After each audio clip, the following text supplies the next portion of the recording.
بہرحال یہاں پر میں 3 وظیفے ایسے بتاؤں گا انشاءاللہ جو ٹاپ آف دا لسٹ 3 وظائف ہیں مصیبت اور پریشانی میں تکلیف دور کرنے کے لیے، سنت وظائف آپ صلی اللہ علیہ وسلم کی طرف سے تعلیم فرمائے ہوئے۔ ان میں سے پہلا وظیفہ یہی جس کا قرآن میں بھی ذکر آ گیا کہ جو ان الفاظ کے ساتھ ہمیں پکارے گا، اللہ تعالیٰ فرماتا ہے کذالک ننجی المؤمنین، ہم اہل ایمان کو بھی نجات دیں گے اس طریقے سے، صرف یونس کو نہیں، اہل ایمان کو بھی۔ چنانچہ اسی کانٹیکسٹ میں پہلا وظیفہ ہے یہ لا الہ الا انت سبحانک انی کنت من الظالمین کا۔ لیکن اس سے پہلے میں ایک امپورٹنٹ بات کروں دعا کے حوالے سے کہ دعا کی قبولیت کا ایک پروٹوکول بھی ہے۔ ویسے تو آپ مسئلہ 82 دیکھیں گے، اس میں نے اور باتیں بھی کی ہیں، ٹاپک دوسری طرف چلا جائے گا، لیکن انصاف ہے کہ میں اس چیز کو بھی ایڈریس کروں۔ جامعہ ترمذی میں صحیح سند کے ساتھ یہ حدیث موجود ہے، انٹرنیشنل نمبر کے مطابق 593 نمبر حدیث ہے، اور یہ حدیث مشکات میں آپ کو پہلی جلد میں درود شریف والے چیپٹر میں بھی مل جائے گی۔ اور مشکات کو میں نے ڈکلیئر کیا ہے مشکات از دا انسائکلوپیڈیا آف حدیث، یعنی آپ کو جتنی حدیثیں اسکیٹرڈ فارم میں ملیں گی کتب ستہ اور اس سے بھی باہر 13 کتابوں میں، مشکات میں آپ کو مل جائیں گی۔ میں نے اسی لیے مشکات پہ پورا لیکچر ریکارڈ کروا دیا ہے، مسئلہ نمبر 111B کے عنوان سے مشکات المصابیح کا مکمل تعارف، وہ ضرور دیکھیں۔ یعنی مشکات 3 جلدوں میں آپ لے لیں تو انسائکلوپیڈیا آف حدیث آپ کے پاس آ گیا۔ 6294 احادیث ہیں، اور اس میں چونکہ احادیث کی تکرار نہیں ہے تو کتب ستہ اس کے علاوہ بھی 12-13 کتابیں جو ہیں اس میں کور ہیں، اس میں بھی یہ حدیث موجود ہے۔ جامعہ ترمذی میں انٹرنیشنل نمبر کے مطابق 593 نمبر۔ سیدنا عبداللہ ابن مسعود رضی اللہ تعالیٰ عنہ کہتے ہیں کہ ایک دفعہ میں آپ صلی اللہ علیہ وسلم کی موجودگی میں نماز پڑھ رہا تھا، اور سیدنا ابو بکر اور عمر رضی اللہ تعالی عنہما وعلیہم السلام وہ بھی وہاں پہ موجود تھے۔ میں نماز کے جب یعنی کہ تشہد میں بیٹھا، میں نے اللہ کی حمد کی، التحیات للہ والصلوات والطیبات، اس کے بعد درود پڑھا، اور اس کے بعد میں نے دعا مانگنا شروع کی تو آپ صلی اللہ علیہ وسلم نے ارشاد فرمایا سل تعطا، سل تعطا، مانگ تجھے دیا جائے گا، مانگ تجھے دیا جائے گا۔ یعنی جو درود شریف اور ذکر کے ذریعے متوجہ ہوتا ہے اللہ تعالیٰ اس کی دعا قبول کرتا ہے۔ اور پھر ابن مسعود ادھر ہی روایت کرتے ہیں، ساتھ ہی جامعہ ترمذی میں دوسری حدیث ہے صحیح سند کے ساتھ کہ ایک شخص آیا، اس نے جو ہے وہ نماز کے دوران حمد و درود کے بغیر ڈائریکٹ اللہ سے مانگنا شروع کر دیا، تو جب وہ فارغ ہوا آپ صلی اللہ علیہ وسلم نے اسے بلا کر کہا کہ سائل تو نے مانگنے میں جلدی کی، تجھے چاہیے کہ جب دعا مانگنے لگے پہلے اللہ کی حمد بیان کر، پھر مجھ پر درود پڑھ، اور پھر اللہ کی طرف متوجہ ہو۔ اور اس حدیث میں آتا ہے کہ ایک اور شخص ہے، یعنی ابن مسعود وہ خود تھے، اور اس نے اللہ کی حمد اور درود کے ذریعے دعا مانگی تو آپ صلی اللہ علیہ وسلم فرمایا سل تعطا، سل تعطا، مانگ تجھے دیا جائے گا، مانگ تجھے دیا جائے گا۔ درود شریف پہ میں الگ سے بھی لیکچر دے چکا ہوں، مسئلہ نمبر 56 کے عنوان سے 2 گھنٹے کی گفتگو ہے۔ درود شریف کے صحیح فضائل اور صحیح احکام و مسائل بڑی ڈیٹیل کے ساتھ ہر اینگل سے درود شریف کے حوالے سے آپ کو وہ سمجھ لیں کہ انسائکلوپیڈیا ہے وہ لیکچر، مسئلہ نمبر 56 اہل سنت پاک .com پہ۔ تو دعا کے لیے حمد اور درود شریف ضروری، اس لیے دیکھیں نماز کی انٹلیکچوئل ترتیب ہے، آپ پہلے دعا کرتے ہیں التحیات للہ والصلوات والطیبات، اللہ کی حمد کرتے ہیں، پھر نبی صلی اللہ علیہ وسلم پر سلام عرض کرتے ہیں السلام علیکم ایھا النبی، اس کے بعد آپ درود پڑھتے ہیں، اور اینڈ پہ آپ دعا مانگتے ہیں اللہم انی اعوذ بک من عذاب جہنم ومن عذاب القبر ومن فتنة المحیا والممات ومن شر فتنة المسیح الدجال، یا اللہم ربنا آتنا فی الدنیا حسنة وفی الآخرة حسنة وقنا عذاب النار، یا رب اجعلنی مقیم الصلاة ومن ذریتی ربنا وتقبل دعائی ربنا اغفر لی ولوالدی وللمؤمنین یوم یقوم الحساب۔ کوئی بھی دعائیں مانگیں، یہ بھی مانگیں جو میں وظائف بتا رہا ہوں، کیونکہ بخاری اور مسلم کی متفق علیہ حدیث ہے۔ مشکات میں آپ کو تشہد والے چیپٹر میں حدیث مل جائے گی کہ نماز میں تشہد میں درود کے بعد جو چاہو اپنے رب سے مانگو، یعنی عربی میں مانگنا ہوگا، دعائیں مانگے، دعائیں معصورہ کتاب السنت میں جتنی ہیں وہ مانگے، اس کے علاوہ بھی مانگ سکتے ہیں اگر الفاظ درست ہوں لیکن عربی زبان میں۔ تو یہ پہلا وظیفہ جامعہ ترمذی میں انٹرنیشنل نمبر کے مطابق 3505، مشکات میں 2292 نمبر یہ حدیث ہے، اور قرآن حکیم میں تو ہم پڑھ چکے ہیں سورۃ الانبیاء آیت نمبر 87 اور 88 میں۔ آپ صلی اللہ علیہ وسلم نے ارشاد فرمایا کہ یونس علیہ السلام نے مچھلی کے پیٹ میں اپنے رب کو ان الفاظ کے ساتھ پکارا تھا لا الہ الا انت سبحانک انی کنت من الظالمین، اور پھر آپ صلی اللہ علیہ وسلم نے فرمایا کہ جو کوئی شخص اپنے کسی بھی معاملے میں کسی بھی پریشانی میں اس دعا کے ذریعے اللہ کی طرف متوجہ ہو، اللہ تعالیٰ اس کی دعا کو قبول فرما لیتا ہے۔ اور قرآن میں بھی آ گیا نا کذالک ننجی المؤمنین، اور کتنا بڑا فتویٰ آیا میرے بھائیوں، سورہ صافات 143 144 فلولا انہ کان من المسبحین، اگر یونس ہمیں ان الفاظ میں ہماری تسبیح نہ کرتا لَلَبِثَ فِي بَطْنِهِ إِلَى يَوْمِ يُبْعَثُونَ، تو مچھلی کے پیٹ میں قیامت تک مچھلی کے پیٹ میں رہتا اگر اس طرح نہ ہمیں پکارتا، اس کی قبر مچھلی کا پیٹ بن جاتی. یعنی یہ اتنا عطاب، اور وہ دور ہو گیا اس دعا سے، بہت بڑا ہے اسماء اعظم میں سے. تو یہ بہترین دعا، بہترین وظیفہ، اسماء اعظم میں سے بہترین چیز، اور سب سے بڑھ کر جو میں نے بات کی کہ بہترین استغفار، اللہ سے توبہ مانگنے کا بہترین ذریعہ. اور کس طریقے سے؟ اے اللہ تو پاک ہے نا، تجھ سے تو غلطی نہیں ہوگی، میں بندہ ہوں، غلطی کروں گا، اللہ نے تو معاف کرنا ہے نا. کیونکہ جب بندے نے اپنی عاجزی کا اظہار کر لیا ہے اور اللہ تعالیٰ کو بتایا اللہ یہ تیری کوالٹی ہے، تو غلطی نہیں کرتا، تو میں تو انسان ہوں، غلطی کروں. تو یہ ہے پہلا وظیفہ. دوسرا وظیفہ وہ بھی جامعہ ترمذی میں انٹرنیشنل نمبر کے مطابق 3524 نمبر حدیث ہے، لیکن ترمذی کا طریق جو ہے وہ ضعیف ہے. یہ میں پہلے بتا دوں، امام ترمذی نے ساتھ لکھا ہے یہ روایت کمزور ہے، لیکن ضروری نہیں ہوتی کہ روایت اگر ترمذی میں کمزور ہے تو کہیں اور وہ روایت صحیح نہیں موجود ہے. اس کی صحیح سند المستدرک للحاکم میں انٹرنیشنل نمبر کے مطابق 1862 نمبر موجود ہے، اور سنن نسائی الکبریٰ میں 10492 نمبر ہے، اور مشکات میں بھی 2454 نمبر حدیث ہے انٹرنیشنل نمبر کے مطابق. تو صحیح سند المستدرک للحاکم اور سنن نسائی الکبریٰ کے اندر موجود ہے. اور وہ وظیفہ ہے انس ابن مالک کہتے ہیں اور سعد ابن ابی وقاص کہتے ہیں رضی اللہ تعالی عنہما وعلیہم السلام، کہ آپ صلی اللہ علیہ وسلم کو جب کبھی کوئی تکلیف یا پریشانی پہنچتی تو آپ صلی اللہ علیہ وآلہ وسلم ہمیشہ ان الفاظ میں اپنے رب کو پکارا کرتے، یا حی یا قیوم برحمتک استغیث، اے خود سے زندہ ہر چیز کو تھامنے والے، میں تیری رحمت کے ساتھ تیری مدد کا سوال کرتا ہوں. استغیث بولیں گے نا الف کے ساتھ، حمزہ کے ساتھ، تو یہ سنگولر کا صیغہ ہوگا، اور اگر ہم بولیں گے نستغیث نون کے ساتھ تو یہ جمع کا صیغہ بن جائے گا. یہ میں اس لیے بتا رہا ہوں، لوگ پوچھ رہے ہوتے ہیں جی بعض جگہ لکھا ہوتا ہے جناب نستغیث، بعض جگہ لکھا ہوتا ہے استغیث، کیا کریے؟ وہ نستغیث جمع کا صیغہ بنا لیا جاتا ہے. جیسے دعا ہے سنن ابی داؤد میں اللہم اجرنی من النار، لیکن اگر جمع کا صیغہ بنائیں گے تو اللہم اجرنا من النار ہو جائے گا. اس طریقے سے دعائے قنوت کے الفاظ ہیں اللہم اہدنی فی من ہدیت، تو جمع کا صیغہ ہوگا اللہم اہدنا فی من ہدیت. یہاں پر بھی ہے یا حی یا قیوم برحمتک استغیث سنگولر کا صیغہ، اور نستغیث پلورل کا صیغہ، جمع کا صیغہ. کتنی بہترین دعا ہے، اے خود سے زندہ ہر چیز کو تھامنے والے، میں تیری رحمت کے ساتھ تیری مدد کا سوال کرتا ہوں. تو یہ بھی اسماء اعظم میں سے ہے. سنن نسائی الکبریٰ کے اندر صحیح سند کے ساتھ 10492 اور المستدرک للحاکم میں 1862 نمبر. اب یہاں پہ میں ایک ضمناً بات بتا دوں سنن نسائی الکبریٰ کے بارے میں، چونکہ اکثر لوگ پوچھتے ہیں. میرے بھائیو، ایک سنن نسائی وہ ہے جو کتب ستہ میں ہم پڑھتے ہیں، اس میں یہ کتاب لکھی ہے امام احمد بن شعیب نسائی رحمہ اللہ تعالی المتوفی 303 ہجری. کتب ستہ میں یہ ویسے 5ویں نمبر پہ گنی جاتی ہے، لیکن بخاری اور مسلم کے بعد دنیا میں سب سے صحیح ترین کتاب سنن نسائی ہے، سب سے کم ضعیف حدیثیں اس کے اندر ہیں. بخاری مسلم کے بعد تیسرا نمبر اس کتاب کا ہے. دنیا کی کوئی حدیث کی کتاب بخاری مسلم کے بعد صحیح نہیں ہے جتنی سنن نسائی ہے.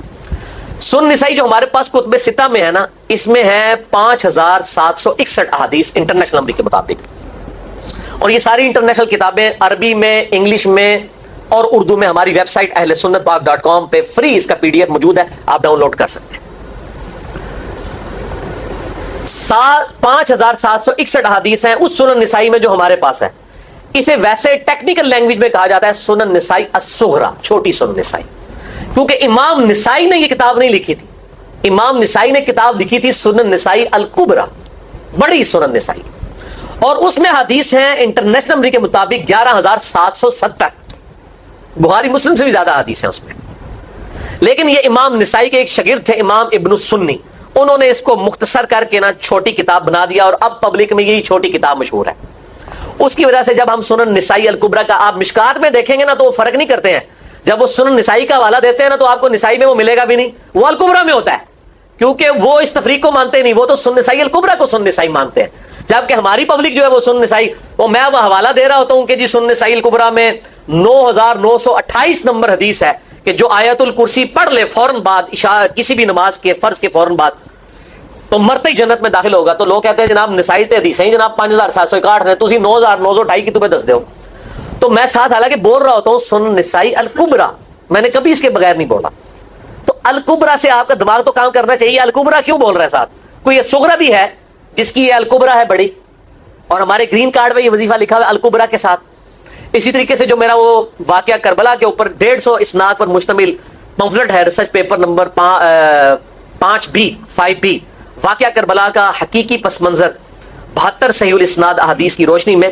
72 کا تو ٹائٹل ہے شہدائے کربلا کی نسبت سے, احادیث اس میں 150 ہیں.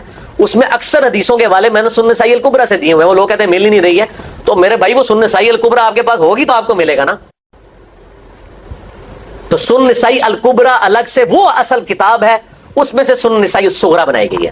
اسی سنن نسائی الکبرا کا چیپٹر ہے خصائص علی, جس میں 194 حدیث ہیں سیدنا مولا علی رضی اللہ تعالیٰ عنہ علیہ السلام کی شان میں. امام نسائی نے ناسبیوں کے خلاف وہ کتاب کا وہ چیپٹر لکھا, وہ خصائص علی چیپٹر ہے سنن نسائی الکبرا کا. اس طریقے سے فضائل صحابہ بھی امام نسائی کی جو کتاب ہے وہ بھی اسی کتاب کا چیپٹر ہے. اسی طریقے سے عمل الیوم واللیلہ, صبح و شام کے جو اذکار ہیں وہ چیپٹر بھی اسی سنن نسائی الکبرا میں سے ہے. اسی میں یہ وظیفہ ہے کہ جو آیت الکرسی فرض نماز کے فوراً بعد پڑھتا ہے تو مرتے ہی جنت میں داخل ہوگا. میں نے اس کتاب کے اس چیپٹر کا حوالہ نہیں دیا, الگ سے بھی چیپٹر چھپا ہوا ہے جس میں خصائص علی الگ سے ہے, فضائل صحابہ الگ سے ہے. خصائص علی تو ہمیں ہماری ویب سائٹ پہ بھی موجود ہے اہل سنت پاک.com پہ. فضائل صحابہ بھی اردو ترجمے اور تحکیم کے ساتھ چھپ چکی ہے. اور یہ عمل الیوم واللیلہ, دن رات کے جو اذکار ہیں, یہ بھی الگ سے عربی میں چھپی ہوئی ہے. تو میں اس کا حوالہ نہیں دیتا, میں سنن نسائی الکبرا کا کہتا ہوں 9928 آیت الکرسی کا وظیفہ. تو یہ سنن نسائی الکبرا کا میں نے حوالہ دیا ہے, یا حی یا قیوم برحمتک استغیث 10492 صحیح طریق ہے. بعض اوقات کسی ایک کتاب میں ضعیف, ترمذی کا اس کا طریق جو ہے وہ ضعیف ہے, سنن نسائی الکبرا اور المستدرک للحاکم کا طریق جو ہے وہ بالکل صحیح ہے. جس طریقے سے سنن ابی داؤد اور سنن ابن ماجہ میں کتاب النکاح چیپٹر میں حدیث ہے, اگر میں سجدہ جائز سمجھتا تو بیویوں کو کہتا کہ اپنے خامدوں کو سجدہ کریں اس حق کے سبب جو اللہ نے ان کو دیا ہے. تو ابو داؤد اور ابن ماجہ کی روایت ضعیف ہے, اس میں شریک القاضی مدلس ہے اور ان سے روایت کر رہے ہیں, اور مدلس کی ان والی روایت سما کی تصریح کے بغیر ضعیف ہوتی ہے. لیکن ہم اس حدیث کو صحیح کہتے ہیں کیونکہ اس سما کی تصریح سنن البہیقی کے اندر موجود ہے الکبرا میں. تو ہم پھر اس کی بنیاد پہ کہتے ہیں چونکہ وہاں پر صحیح, لہذا اس کو ہم کہتے ہیں شواہد کی بنیاد پہ صحیح. یہ میں آپ کو ٹیکنیکل چیزیں بتا رہا ہوں, یہ وہ چیزیں جو آپ کے کئی وہ جو بڑے بڑے علماء پڑھ کے فارغ ہوتے ہیں ان کو بھی یہ باتیں نہیں پتا ہوتی ہیں. وہ کہتے ہیں جناب آپ کتوں پڑھے ہو, اور میں کہنا پائی میرے آئنسٹائن تے نیوٹن کو کسی مدرسے تو پڑھنے کی ضرورت نہیں ہوتی. نیوٹن 8ویں کلاس ہی نسیا ہوا ہے. آج نیوٹن ہوتے PhD ہوتی فزکس تھی. مجھے غامدی صاحب کا جملہ یاد آیا, اس سے کسی نے پوچھا کہ یہ جو روایتی علماء ہیں اور مولانا مودودی آپ ان کو کیسے دیکھتے ہیں؟ ان کا روایتی علماء جو ہیں یہ تو مدرسوں کے اسٹوڈنٹس اور فاروق تحصیل ڈگری ہولڈر ہیں, اور مودودی صاحب جو ہیں ان کی مثال تو آئنسٹائن اور نیوٹن والی ہے, ان کے اوپر PhDs ہوتی ہیں. گاڈ گفٹڈ صلاحیتیں ہوتی ہیں. ان مدرسوں کی آؤٹ پٹ مودودی صاحب اور ڈاکٹر اسرار, ڈاکٹر ذاکر نائک اور احمد دیدہ صاحب تو نہیں ہو سکتے. یہ گاڈ گفٹڈ صلاحیتیں ہوتی ہیں. تو میں اس لیے ساتھ ساتھ کلیئر کر رہا ہوں تاکہ یہ جو ایمبیگوٹیز آتی ہیں اس حوالے سے وہ کلیئر ہو جائیں. بہرحال یہ دوسرا وظیفہ ہو گیا. اب تیسرا وظیفہ جو ہے کمال وظیفہ, صحیح بخاری میں موجود ہے انٹرنیشنل نمبر کے مطابق 4563 نمبر. ابن عباس رضی اللہ تعالی عنہما کہتے ہیں وعلیہم السلام, وہ کہتے ہیں کہ سیدنا ابراہیم علیہ السلام کو جب آگ میں پھینک رہے تھے نا, تو ابراہیم علیہ السلام نے اس وقت کہا تھا حسبنا اللہ ونعم الوکیل, ہم نے اللہ ہی پر بھروسہ کیا اور وہی بہتر کارساز ہے. اور تمہارے نبی صلی اللہ علیہ وسلم کو بھی جب مصیبت اور پریشانی آتی تھی وہ بھی پڑھا کرتے تھے حسبنا اللہ ونعم الوکیل, ہم نے اللہ ہی پر بھروسہ کیا اور وہی بہتر کارساز ہے. اس کے بعد وہ شعر جو بنا دیا نا نعم المولا ونعم النصیر, ویسے الگ سے آیت ہے, الگ سے آیت ہے, لیکن یہ شعر نہیں بنانا, بس اتنا ہی وظیفہ ہے حسبنا اللہ ونعم الوکیل. اور یہ جو انہوں نے کہا کہ نبی صلی اللہ علیہ وسلم بھی یہ کہتے تھے, اس کا ذکر الحمدللہ قرآن میں بھی موجود ہے, اس سے بھی بڑھ کر سورہ آل عمران کی 173 نمبر آیت میں ہے کہ جب نبی صلی اللہ علیہ وسلم اور اہل ایمان کو یہ خبر پہنچی کہ کافر ان کے خلاف سازشیں کر رہے ہیں, تو نبی اور اہل ایمان نے پکارا حسبنا اللہ ونعم الوکیل. تو حسبنا اللہ ونعم الوکیل قرآن کی آیت بھی ہے, اور یہ ہے وہ آیت, وظیفہ قرآن میں آیا ہوا ہے. یہ آل عمران 173 اور صحیح بخاری 4563. اور مجھے بڑا وجد آیا کہ ابراہیم علیہ السلام کو جب آگ میں پھینکنے لگے تھے انہوں نے اس وقت اللہ کو ان الفاظ کے ساتھ پکارا حسبنا اللہ ونعم الوکیل. اچھا جتنے بھی وظیفے ہیں نا میرے بھائیوں, ان کا فائدہ اسی وقت ہے جب آپ کو ترجمہ بھی ان کا آتا ہوگا, ورنہ آپ روزانہ جتنی مرضی تسبیح کھینچتے رہے کوئی فرق نہیں پڑے. اس لیے میرا ایک پرسنل مشورہ ہے کہ جب بھی یہ وظیفے پڑھے نا آپ, اردو ترجمہ بے شک آتا بھی ہو رہا ہے, ایک دفعہ اپنی زبان میں اس کو ریپیٹ کریں, یعنی آپ پڑھیں حسبنا اللہ و نعم الوکیل، میں نے اللہ ہی پر بھروسہ کیا اور وہی بہتر کارساز ہے۔ آپ دیکھیں یہ صوت القرآن چینل میں جب وہ عربی چل رہی ہوتی ہے، جیسے ہی وہ مراج الدین خان کا ترجمہ شروع ہوتا ہے نا، کیسے کب کبھی تاری ہو جاتی ہے، کیونکہ ہماری زبان میں بات ہو رہی ہوتی ہے نا۔ ابھی تو نہیں قیام اللیل میں رو رہے ہوتے، ان کی زبان میں بات ہو رہی ہوتی ہے، اپنی زبان کا اثر ہوتا ہے۔ اسی طریقے سے آپ لا الہ الا انت سبحانک انی کنت من الظالمین، یا حسبنا اللہ و نعم الوکیل، یا حی یا قیوم برحمتک استغیث، جو بھی وظیفے پڑھیں نا، ایک دفعہ ان وظیفوں کو جب آپ الگ سے دعا مانگ رہے ہوں، اس وقت اس کو آپ اپنی زبان میں بھی دہرائیں۔